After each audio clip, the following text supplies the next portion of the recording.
Avril 2025. Pour la première fois de l'histoire, BYD dépasse Tesla dans les immatriculations mensuelles de véhicules électriques en Europe. 7231 voitures contre 7165 selon Jato Dynamics. Un an plus tôt à peine, en 2024, Tesla vendait encore 326 525 voitures sur le continent contre seulement 50 912 pour BYD, un écart de 1 à 6 qui semblait infranchissable. J'ai acheté ma Tesla en plein cœur de cette domination écrasante. Je n'ai pas vu venir qu'en 12 mois, le concessionnaire où j'ai signé mon contrat deviendrait un point de rassemblement des manifestations Tesla Takedown, ni que le bénéfice de l'entreprise s'effondrerait de 71% en un seul trimestre.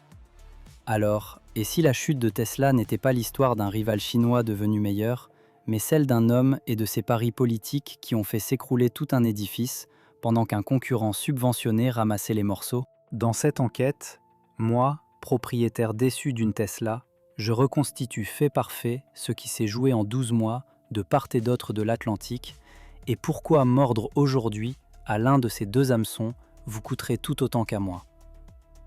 Revenons avant la chute, parce que c'est là que tout commence vraiment. Pourquoi ai-je cru en cette marque au point de signer un chèque? Pas seulement pour une berline électrique.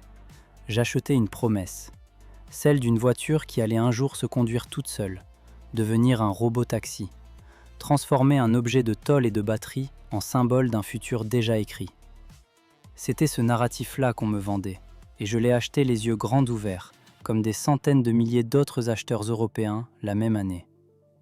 Ce narratif avait un chiffre pour le rendre crédible.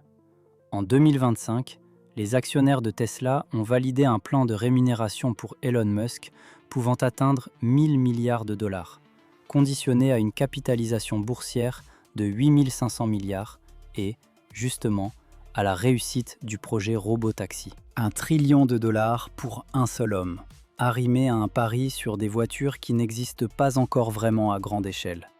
Sur le papier, ça ressemblait à la confirmation ultime. Le marché lui-même pariait sur l'invincibilité de Tesla, et moi avec lui. Et l'usine, elle, donnait des gages bien concrets à ce pari. Le 13 janvier 2025, la Gigafactory de Berlin-Brandebourg lance la production de la Model Y remaniée, surnommée Juniper, un lifting présenté comme la preuve que Tesla restait devant tout le monde. À la mi-février, toute la chaîne de montage avait déjà basculé sur cette nouvelle version. Le 8 mars, les premières livraisons clients ont eu lieu à Austin et à Fremont, sous les projecteurs, mises en scène comme le lancement d'une fusée plutôt que comme une simple mise à jour de milieu de cycle. Puis vient le moment que je considérais, à l'époque, comme le sommet de tout ça. Le 2 avril 2025, exactement 3 ans après le démarrage de l'usine, la Gigafactory de Berlin sort de sa chaîne le 500 millième exemplaire de la Model Y. Communiqué triomphal, photo souvenir, chiffre rond posé comme un totem. Une demi-décennie de succès industriel condensé dans une seule carrosserie qui glisse hors de la ligne d'assemblage. C'est l'image qu'on m'a vendue, celle que j'ai crue, celle que la presse spécialisée a relayée sans trop se poser de questions ce printemps-là. Mais si je regarde cette photo aujourd'hui, quelque chose cloche dans le calendrier. Cette voiture jubilée sort des chaînes exactement au moment où, ailleurs, un engrenage totalement différent venait déjà de se mettre en marche. Un engrenage qui n'a rien à voir avec la mécanique et qui, lui, va vraiment faire dérailler la fête. Vous vous souvenez du geste? Le 20 janvier 2025, jour de l'investiture de Trump. Un bras levé, une fraction de seconde filmée sous tous les angles et des critiques du monde entier qui y voient un salut nazi. Moi, à ce moment-là, je me dis encore que c'est un buzz médiatique qui passera. Sauf que ce geste-là, ce n'est pas un dérapage isolé. C'est le premier domino d'une chute que personne, chez Tesla, n'avait vu venir. Ou peut-être que si, et qu'on a préféré regarder ailleurs. Parce qu'avant ce geste, il y avait déjà eu les 300 millions de dollars. Musk les a mis dans la réélection de Trump, sans complexe, en pleine lumière. Puis il a pris la tête du DOGE, cette structure censée tailler dans les agences fédérales américaines. Un patron de constructeur automobile qui devient un bras armé politique à Washington, sur le papier, ça sonne comme une audace de visionnaire. Dans les faits, ça sonne surtout comme un signal d'alarme pour chaque client européen qui regarde son badge Tesla dans le parking. La réponse ne se fait pas attendre. Le 29 mars 2025, plus de 230 points de rassemblement dans le monde organisent le mouvement Tesla Takedown. Londres, Manchester, La Haye et des dizaines d'autres villes. Ce n'est plus une pétition en ligne, c'est une mobilisation physique devant les concessions. Et derrière les slogans, il y a des actes bien plus radicaux. Un incendie visant une concession en France, des inscriptions à connotation nazie taguées sur un showroom à La Haye, le mot « Heil » projeté sur la façade de la Gigafactory allemande elle-même. Ce qui devait rester un scandale politique s'imprime directement sur les chiffres de vente. En janvier-février 2025, les immatriculations Tesla dans l'Union européenne chutent de 49% sur un an. En Allemagne, moins 59%. En France, moins 63%. Puis en avril, c'est le Royaume-Uni qui encaisse un moins 62%. Je ne parle pas d'un marché qui ralentit poliment, je parle d'un effondrement à 2 chiffres, presque partout où l'entreprise vendait le plus. Et l'addition financière suit, brutale. Au premier trimestre 2025, le bénéfice net de Tesla s'effondre de 71%, à peine 409 millions de dollars. Le résultat opérationnel dévisse de 66%. Pour une entreprise valorisée en milliers de milliards, ce sont des chiffres de PME en difficulté. Selon plusieurs analystes, cette dégringolade n'est pas d'abord une question de produits obsolètes ou de concurrence technologique, c'est, à mon avis, le prix direct des choix personnels de Musk, payé cash par ses clients européens. Mais voilà où l'histoire se complique, et où je commence à me méfier de la version trop simple. Si tout ça n'était qu'une punition politique, infligée par des Européens excédés par Musk, comment expliquer que la Norvège, un pays européen, avec les mêmes électeurs exposés aux mêmes polémiques, reste pour la 5e année consécutive le marché où Tesla domine, avec 19,1% de part de marché en 2025. La colère n'explique pas tout. Quelqu'un, quelque part, a occupé exactement l'espace laissé vide ailleurs, et certainement pas par charité. Cette part de marché qui s'évapore en Allemagne, en France, au Royaume-Uni, elle ne disparaît pas dans le vide. Elle atterrit dans les mains de quelqu'un d'autre, au même moment, avec un produit 2 fois moins cher que le vôtre. Et ce n'est pas un hasard de calendrier. Vous vous souvenez du printemps 2025, quand Tesla s'effondrait en Allemagne, en France, en Grande-Bretagne? Pendant que la maison brûlait, quelqu'un d'autre allumait le chauffage. Le 31 octobre 2024, CNBC annonce un chiffre que personne chez Tesla n'a envie de lire. Pour la première fois de son histoire, les ventes trimestrielles mondiales de BYD dépassent celles de Tesla. Ce n'est pas encore l'Europe, pas encore le marché qui compte pour vous. Mais c'est le signal que quelque chose bascule, et que ça ne va pas s'arrêter là. 6 mois plus tard, ça arrive chez vous. En avril 2025, selon Jaito Dynamics, BYD dépasse Tesla en Europe sur les immatriculations mensuelles de véhicules électriques. 7231 voitures contre 7165. 7000 contre 7000. L'écart est presque risible sur le papier. Sauf que ce mois-là est exactement celui où Gigafactory Berlin célèbre son demi-millionième modèle Y. Le contraste est presque cruel. La fête et la défaite, la même semaine, le même marché. Et ce n'était pas un accident isolé. En juillet 2025, BYD immatricule 13 503 véhicules en Europe, une hausse de 225% sur un an. Tesla, au même mois, tombe à 8 837 unités, soit moins 40%. Ce n'est plus une anecdote statistique, c'est une tendance qui s'installe. Vous vouliez croire que Tesla avait juste un mauvais trimestre. La courbe, elle, raconte une autre histoire. Comment BYD fait-il ça, concrètement? Regardez le produit qui arrive en mai 2025, la Dolphin Surf, à partir de 19 990 € en Allemagne. Une citadine électrique, moins chère qu'un plein modèle thermique d'entrée de gamme dans certains pays. Pendant que Tesla vous vendait du rêve robotaxi à 1 billion de dollars de rémunération pour son patron, BYD vous vendait une voiture que vous pouviez réellement vous permettre. Ça change tout pour l'acheteur qui regarde son budget, pas son fil d'actualité. Et ce n'est pas un coup isolé sur une seule voiture.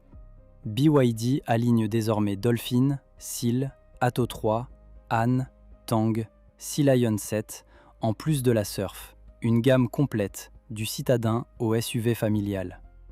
Avec environ 250 points de vente répartis dans 19 pays européens, l'entreprise n'improvise plus une percée, elle installe un réseau. C'est exactement ce que Tesla avait mis 10 ans à construire, et BYD le fait en une poignée de trimestres. Alors on pourrait se dire, tout ça sans le dumping d'État, et l'Europe l'a bien vu venir. Le 13 septembre 2023, Ursula von der Leyen annonce l'ouverture d'une enquête anti-subvention visant les véhicules électriques chinois. Elle démarre officiellement le 4 octobre. Un an plus tard, le 30 octobre 2024, l'UE tranche.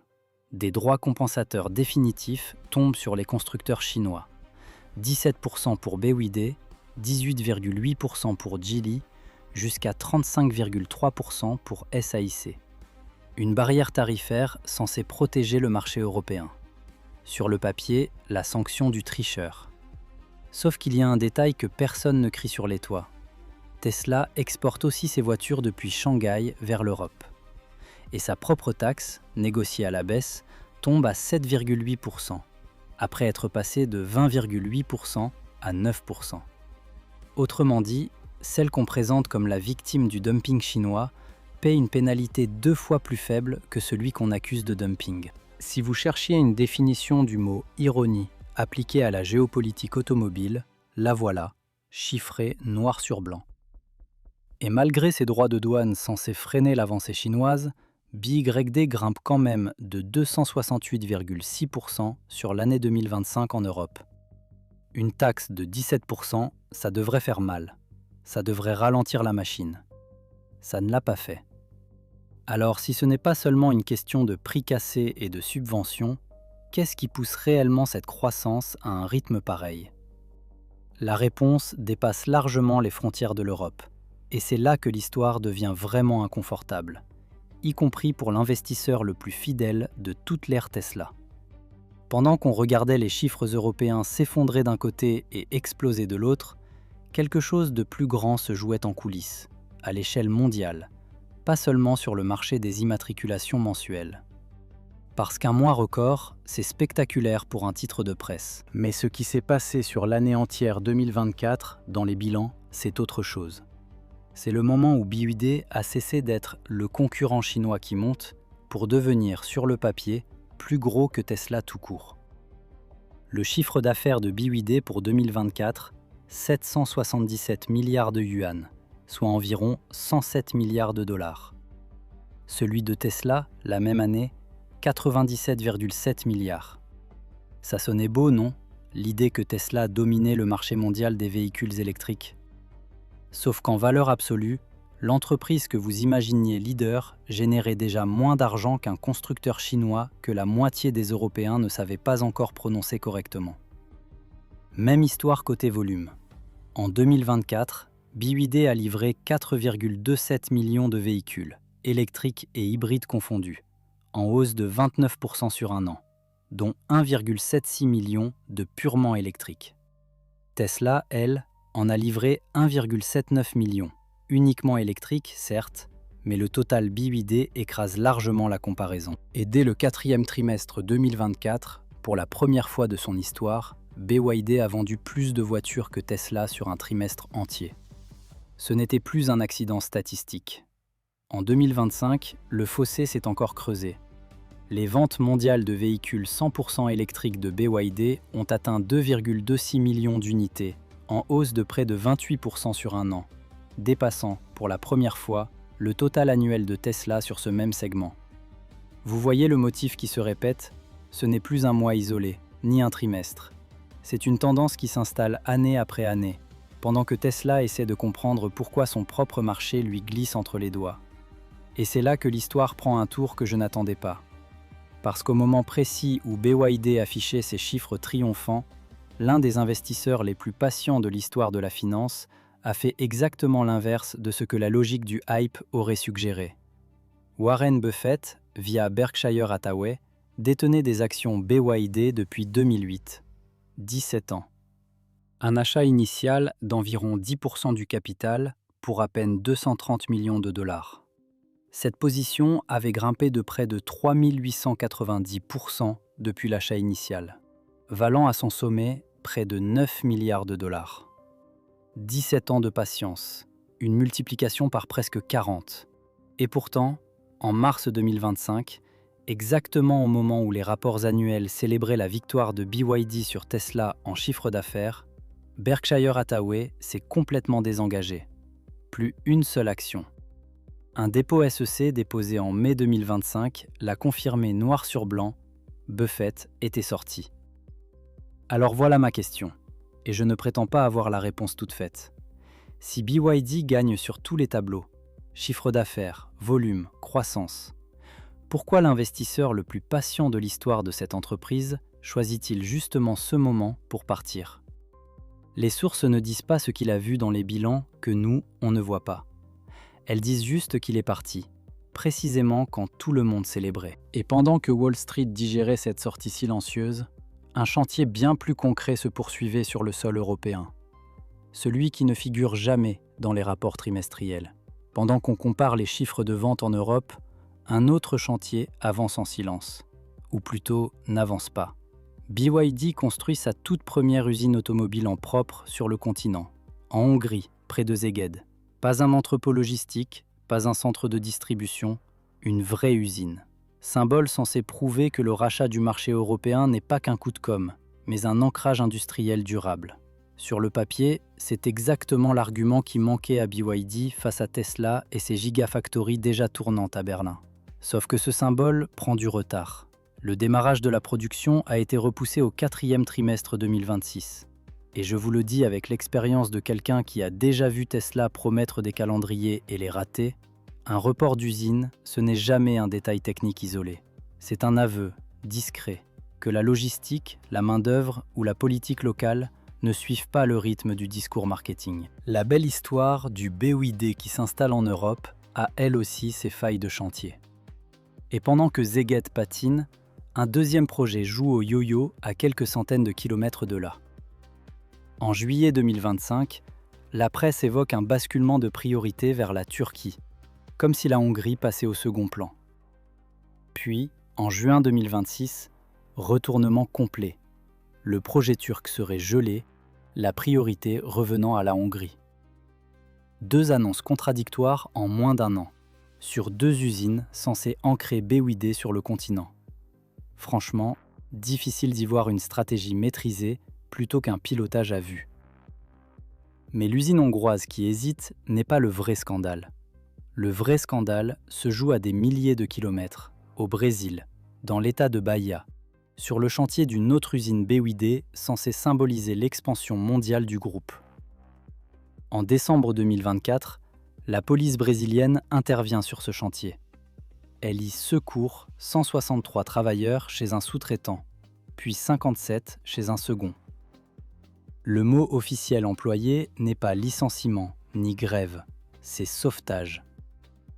Posez-vous la question de ce que ce mot implique sur les conditions qu'ils vivaient.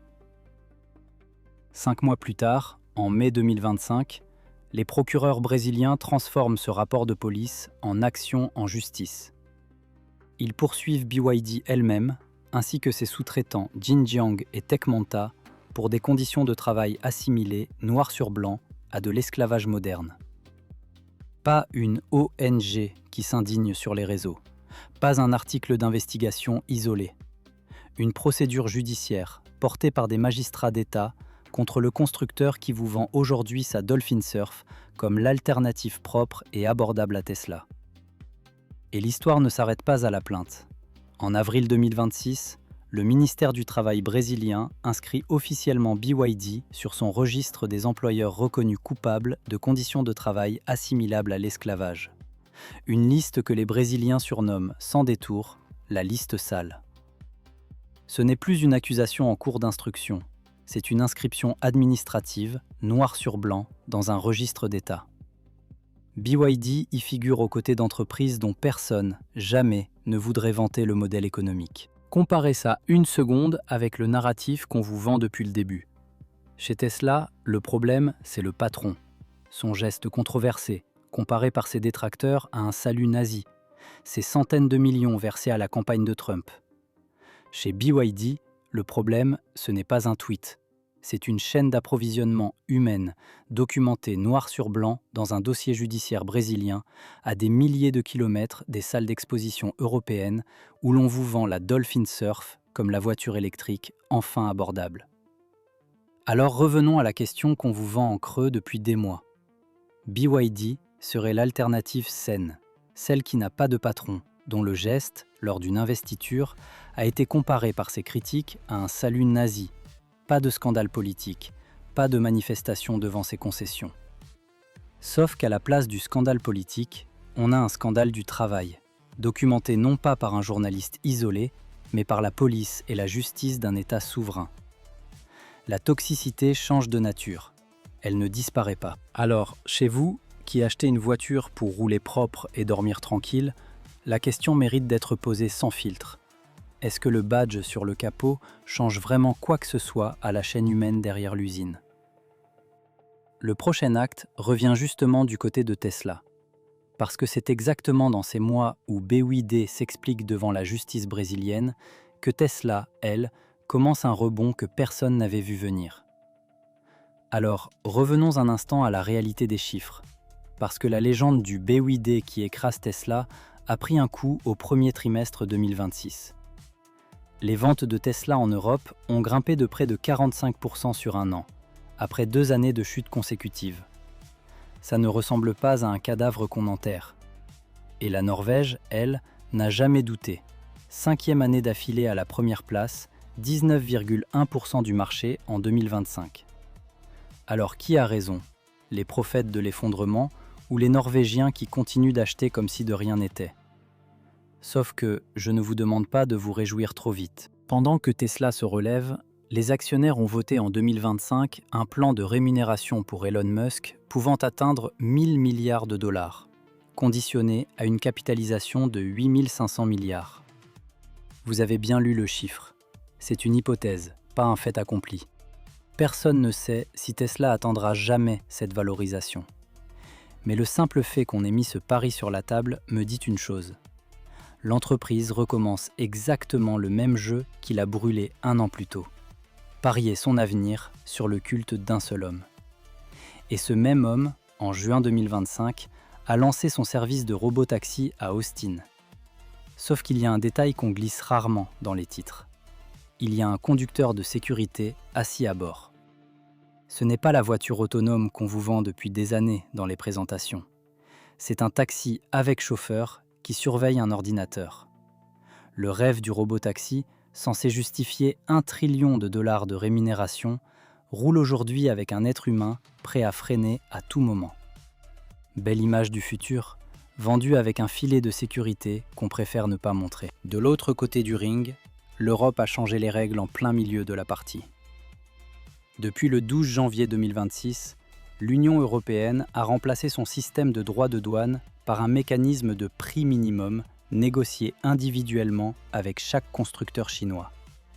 En clair, au lieu de taxer BYD à 17%, Bruxelles négocie désormais un plancher de prix en dessous duquel la marque ne peut plus vendre. C'est présenté comme une victoire pour la concurrence équitable. Moi, j'y vois surtout un aveu. Le dumping était si flagrant que même les droits de douane ne suffisaient plus à le contenir. Et pendant qu'on négocie des prix planchers à Bruxelles, l'usine hongroise de BYD, la toute première usine du groupe en Europe, repousse encore son démarrage, désormais annoncé pour le 4e trimestre 2026. Le projet turc, lui, a été priorisé, puis gelé, puis réactivé en sens inverse selon les mois. Une expansion censée symboliser la puissance industrielle chinoise ressemble, de l'extérieur, à un chantier qui n'arrive pas à se stabiliser plus vite que son propre plan de communication. Alors je reviens à cette image dont je vous parlais au tout début. La Model Y numéro 500 000, sortie en fanfare de Gigafactory Berlin le 2 avril 2025. Ce jour-là, on nous a vendu un triomphe, un symbole d'invincibilité industrielle. Sauf que ce même mois, BYD dépassait pour la première fois Tesla dans les immatriculations mensuelles de véhicules électriques en Europe. Et le bénéfice trimestriel de Tesla venait de s'effondrer de 71%. La photo du demi-million de voitures n'était pas un triomphe. C'était un cliché pris juste avant la chute. figé pour un communiqué de presse qui ne racontait déjà plus toute l'histoire. Voilà où on en est, au fond. Deux entreprises qui ont grandi plus vite que leur propre capacité à contrôler les dégâts qu'elles laissent derrière elles. L'une s'est brûlée sur la politique de son fondateur.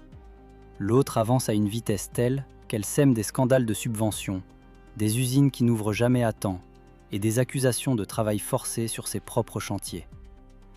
Aucune des deux ne s'effondre. Mais aucune des deux, à mon avis, ne mérite votre confiance aveugle non plus. Alors non, je ne vous conseille pas de miser sur l'un ou l'autre de ces drapeaux sans réfléchir. Si vous achetez une Tesla en pensant investir dans un futur robotisé qui existe déjà, vous achetez une promesse, pas un produit fini. Si vous achetez une BYD en pensant soutenir un constructeur plus propre que l'ancien géant américain, vous fermez les yeux sur une usine brésilienne inscrite au registre du travail forcé.